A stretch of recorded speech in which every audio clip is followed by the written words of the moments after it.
Okay, now I'm on the bottom of page 26, continuing on chapter 3. After recess, it was Miranda's turn to clean my cage. She always did an extra good job of cleaning my potty corner and changing my water and bedding, and she always had a special treat for me, like a piece of cauliflower. Yum! Sorry, Humphrey, I tried to write a poem about you, she told me. I think I'm going to have to write about Clem instead. Clem was Miranda's dog, the one who tried to eat me when I stayed at her house. How Golden Miranda could put up with Clem was beyond me. That night, I wrote my very first poem ever. I asked Og if he wanted to hear it. His silence wasn't too encouraging, but I decided to read it anyway.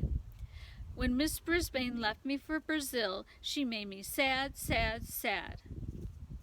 Oh, I read that wrong.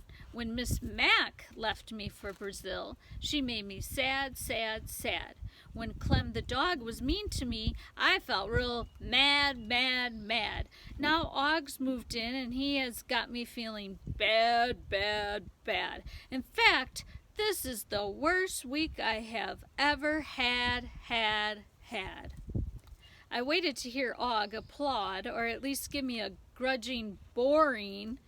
I heard only silence. When I glanced over at my neighbor, he was grinning from ear to ear, or he would have been if he had ears. Somehow his smile didn't cheer me up at all. I felt better the following day, though, because it was Friday. That meant I could get a little break from room 26 and the green grumpy lump.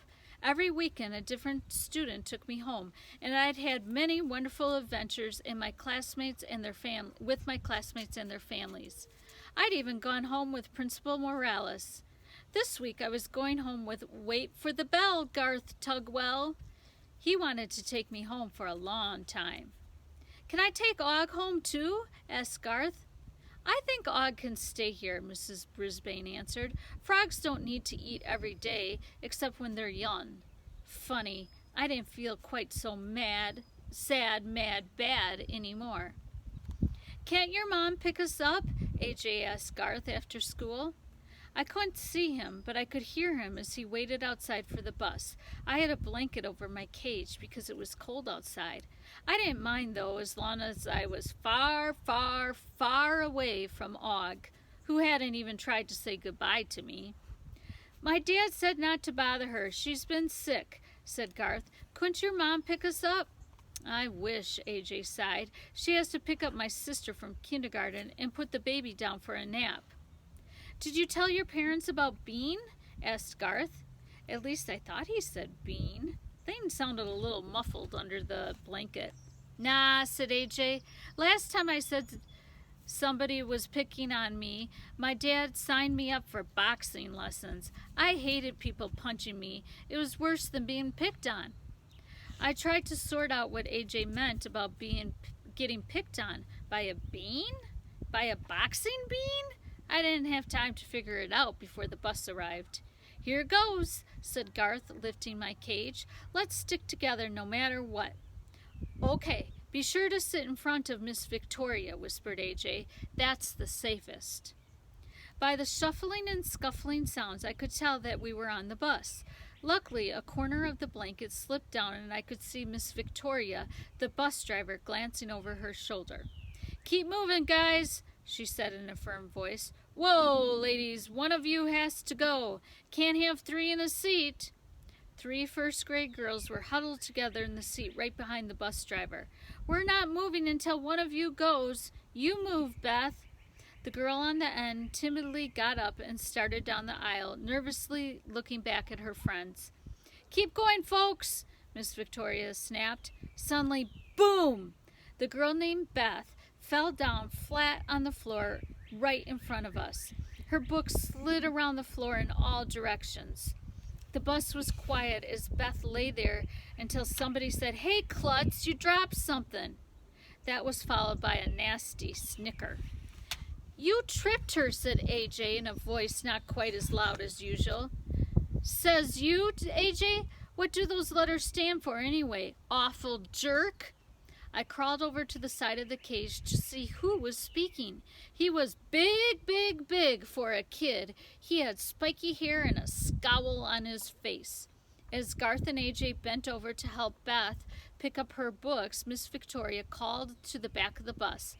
Garth and AJ, if you don't sit down so I can't get moving, I'm going to report you two. Yeah, Garth Bugwort, sit down, the big kid sneered. I'm going to tell, Beth said softly. Don't, AJ whispered. Bean will only get worse. So this was the scary Bean they were talking about. Beth slid into a seat with all her books. Just as AJ stepped forward, Bean stuck his leg into the aisle. So that's how he had tripped her. After AJ managed to step over it, Garth and I, in my cage, were standing right next to Mr. Nasty. What's in the cage, Bugface? Your lunch? He snorted a few times, but no one else on the bus laughed. Or is that your girlfriend? That did it. I was fighting mad. Somebody had to squeak up to this guy. For your information, I am a male golden hamster, and you are one mean bean. Anybody got a mouse trap? Bean snarled. Why aren't you guys in your seats? Miss Victoria yelled from the front of the bus. I'm riding you up, Garth and AJ.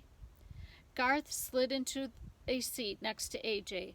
I was about to give Miss Victoria a piece of my mind when the bus lurched forward and I had to hold on to my cage for dear life.